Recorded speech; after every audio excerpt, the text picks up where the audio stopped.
Madame la Présidente, nous avons décidé, et c'était un de vos engagements que vous avez tenu, de faire de la sécurité une des missions importantes de cette région. Et je tiens à commencer par saluer l'excellent travail qui est celui de notre vice-président Frédéric Pechnard dans la mise en œuvre de cette orientation que vous avez souhaitée.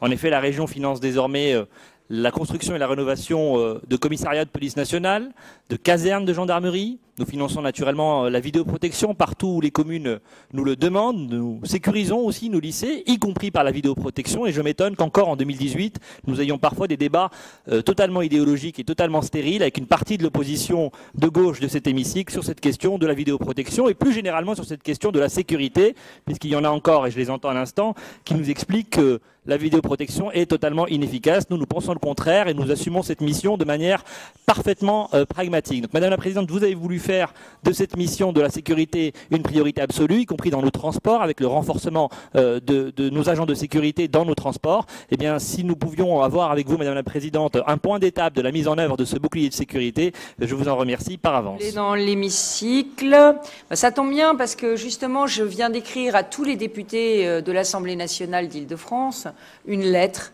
leur demandant de maintenir l'amendement qui a été adopté au Sénat dans la loi Asile et demandant que les tarifications sociales dans les transports ne puissent pas être accordées à des étrangers en situation irrégulière. J'ajoute, Monsieur Bayou, puisque je crois que vous êtes élu de Paris, que la ville de Paris a fait une tarification sociale pour les retraités de plus de 65 ans et qu'elle en a exclu les étrangers en situation irrégulière. Donc je vous propose d'aller faire le même vote et le même amendement au Conseil de Paris. Merci Monsieur Bayou, merci.